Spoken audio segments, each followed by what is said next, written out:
गणपति बप्पा मोरया। आज हम अपने किचन में दो तरीके के बेसन के लड्डू बना के तैयार करेंगे। मोतीचूर के लड्डू और बूंदी के लड्डू, एक ही घोल से, एक ही चाशनी से, वो भी बिना चीनी के। तो चलिए बढ़ते हैं रेसिपी की तरफ। यहाँ हम एक ही घोल और एक ही तरीके की चाशनी से दो तरीके के लड्डू बना के तैयार करेंगे, बूंदी के लड्डू और मोतीचूर के लड्डू।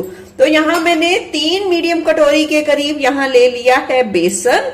इस बेसन में 2.5 कटोरी के करीब पानी का इस्तेमाल होगा और पानी का इस्तेमाल थोड़ा थोड़ा करके होगा और अच्छे तरीके से थोड़ा थोड़ा पानी डालते जाइए और उसे अच्छे तरीके से फेंटते जाइए। एकदम से पानी का नहीं इस्तेमाल करना है, इस बात का ध्यान रखें।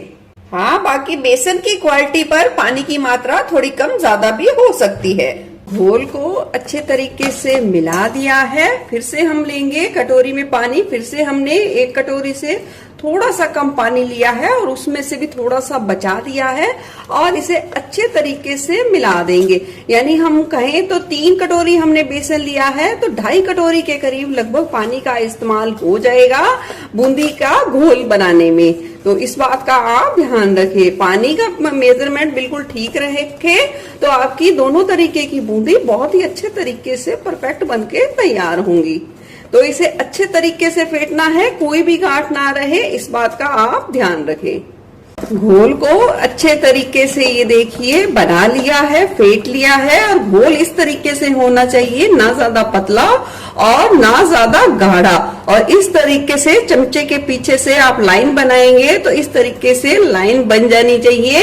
इन लाइनों को यानी कि ये इधर दाएं बाएं जो बेसन है उसे मिलना नहीं चाहिए और करछी से इस तरीके से ड्रॉप ड्रॉप करके इस तरीके से बूंद बूंद करके बेसन को गिरना चाहिए। इसका मतलब बिल्कुल ही परफेक्ट है बूंदी के लिए ये बेसन।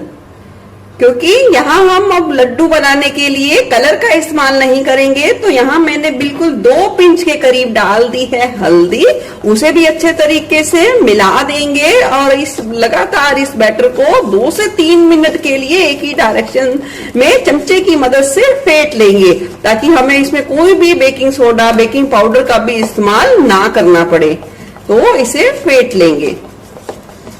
जितना अच्छे तरीके से फेंटेंगे बूंदी बिल्कुल अच्छे तरीके से फूली फूली बनेगी, बिल्कुल भी चपटी बनके नहीं तैयार होगी, इस बात का ध्यान रखें। तो चलिए 2 मिनट अच्छे तरीके से फेंट लिया है, बैटर बिल्कुल ही चिकना हो गया है। अब चलते हैं, बढ़ते हैं नेक्स्ट प्रोसेस की तरफ। अब बूंदी को बनाने के लिए यहाँ मैंने घी को अच्छे तरीके से गर्म कर लिया है। अच्छा गर्म होना चाहिए, इस बात का ध्यान रखें। और 2 चम्मच के करीब यहाँ मैं घी को निकाल लूंगी। अब ये गरम घी इसमें तैयार किए हुए घोल में मैं डाल दूंगी। इससे क्या होगा, बूंदी बिल्कुल ही क्रिस्पी बनेंगी, बहुत ही अच्छे तरीके से बनेंगी और जो दाना उठ के आएगा वो बहुत ही अच्छे तरीके से खिल कर आएगा। तो इस बात का ध्यान रखें, गरम घी या गरम तेल का इस्तेमाल करना है जिसमें भी आप लड्डू को बनाएं।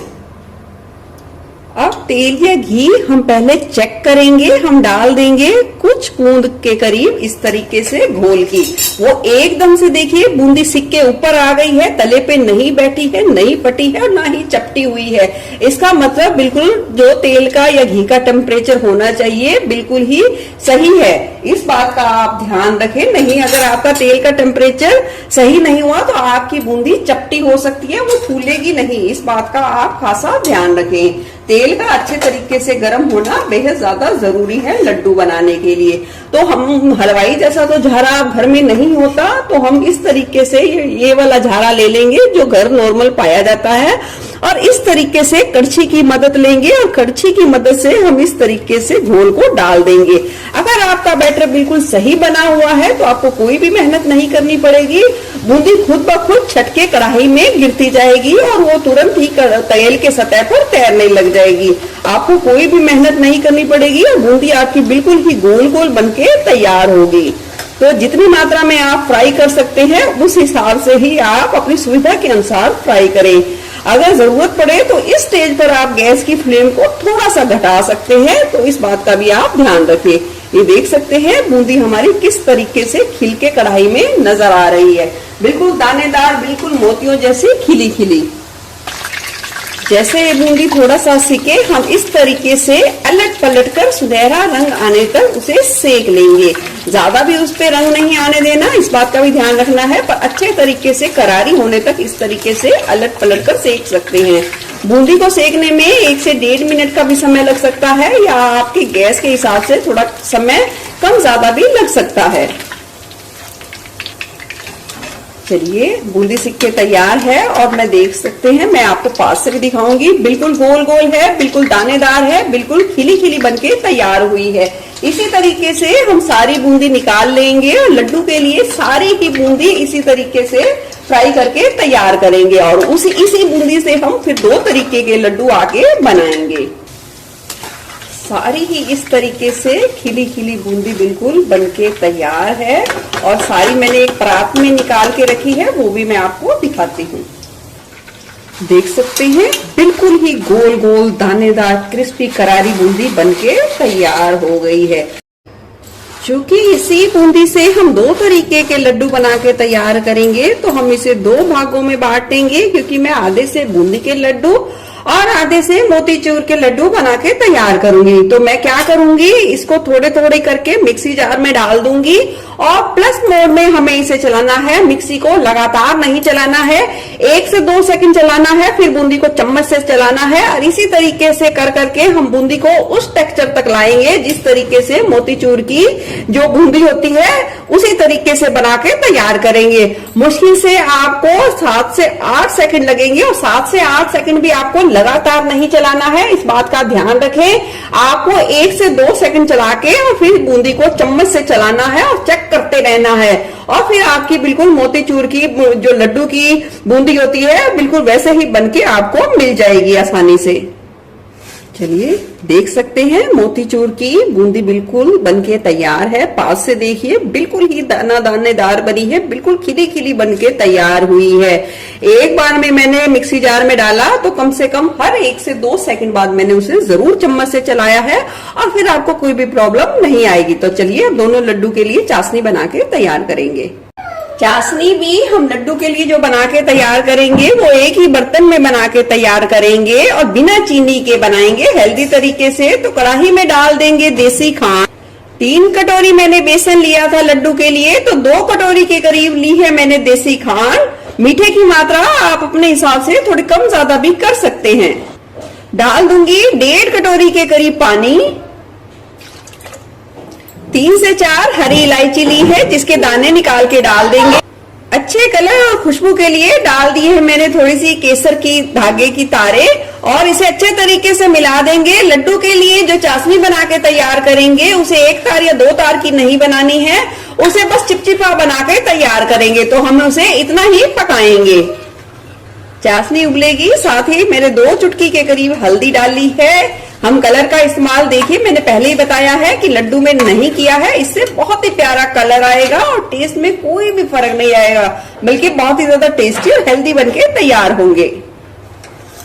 देख सकते हैं चाशनी में शाइन आ गई है और बिल्कुल चिपचिपी बनके तैयार है। बस हमें इतनी ही बना के तैयार करनी है। गैस की फ्लेम बंद कर देंगे और इसे 1 से 2 मिनट के लिए रहने देंगे। 1 से 2 मिनट बाद अब चाशनी को 2 भागे में डिवाइड कर देंगे और जिस हिसाब से आप लड्डू की मात्रा है यानी कि बूंदी की मात्रा है उस हिसाब से अब हम डालेंगे। आधी चाशनी मैंने निकाल दी है, उसमें मैंने मोटे वाली मतलब बूंदी के जो मेन लड्डू बनेंगे उसमें मिला दी है और ये मोतीचूर के लड्डू में अब हम आधी चाशनी मिला देंगे। इसे अच्छे तरीके से मिला देंगे। डाल देंगे पिस्ता की कतरन, इसे भी अच्छे तरीके से मिला देंगे। अब सारे लड्डू को हम चाशनी को अच्छे तरीके से पीने देंगे और ठंडा होने देंगे इतना कि हम इसे आसानी से छू पाए और बांध पाए। चलिए इस बूंदी के लड्डुओं में भी हमने पिस्ता की कतरन मिला दी है और छोड़ देते हैं सारी चाशनी ताकि बूंदी अच्छे तरीके से सोख पाए। इस स्टेज पर आप 1 से 2 चम्मच के करीब देसी घी का भी इस्तेमाल कर सकते हैं हर लड्डू के मिश्रण में। अगर आपने रिफाइंड में बनाए हैं फिर तो आप बिल्कुल ही जरूर डालिए, इससे टेस्ट बहुत ही ज्यादा बढ़िया आएगा। 15 से 20 मिनट का समय लगा है और जो मोतीचूर का लड्डू का मिश्रण मैंने चाशनी में डाला है वो बहुत ही अच्छे तरीके से चाशनी को पी चुका है। अब हम जितने भी साइज के बनाना चाहते हैं उतना उतना ले लेंगे और हल्का दबाव देते हुए इस तरीके से लड्डू बना के सारे तैयार करेंगे। आपको मैंने दिखाया मोतीचूर के लड्डू, तो मैंने 15 मिनट मिश्रण को चाशनी में रखा और फिर तैयार कर लिए। वो 15 से 20 मिनट चाशनी में रखने के बाद तैयार हो जाते हैं, पर बूंदी के लड्डू को मैंने थोड़ा ज्यादा देर चाशनी में रखा है, लगभग 2 घंटे के करीब। और देख सकते हैं बूंदी बिल्कुल ही रसीली और सॉफ्ट बनके बिल्कुल तैयार हो गई है, बिल्कुल खिली खिली बनके तैयार हो गई है। तो चलिए अब हम इसके लड्डू बनाएंगे। हम हथेलियों पे इस तरीके से थोड़ा सा घी लगा लेंगे और हम इस तरीके से जिस भी साइज के हमें लड्डू बनाने हैं उस साइज का हम बूंदी ले लेंगे और हाथों का प्रेशर देते हुए हम लड्डू बना के तैयार करेंगे। ये देखिए बहुत ही आसान तरीके से लड्डू बनके तैयार होंगे और बिल्कुल हलवाई स्टाइल बनके तैयार होंगे, या यूं कहेंगे उससे भी बढ़िया बनके तैयार होंगे। इसी तरीके से हम सारे लड्डू बना के तैयार करेंगे। ये देखिए लड्डू बिल्कुल नजदीक से कितना बढ़िया बनके तैयार हुआ है। एक ही घोल से और एक तरीके की चाशनी से बिना चीनी, बिना कलर और बिना किसी सोडे का इस्तेमाल करके हमने इस गणपति उत्सव पर ये लड्डू बना के तैयार किए हैं। और साथ ही ये थोड़ी सी बूंदी भी, क्योंकि मेरे बेटे को बूंदी पसंद है तो मैंने इसी तरीके से बूंदी रखी है। और बूंदी देख सकते हैं बिल्कुल ही खिली खिली है, रस से भरी हुई है। आप इस गणपति उत्सव पे अपने परिवार और गणपति जी को भोग लगाने के लिए इस तरीके से लड्डू बनाइए और अपना फीडबैक जरूर शेयर कीजिए। फिर मिलूंगी ऐसे बढ़िया रेसिपी के साथ। Eat healthy, stay healthy. धन्यवाद।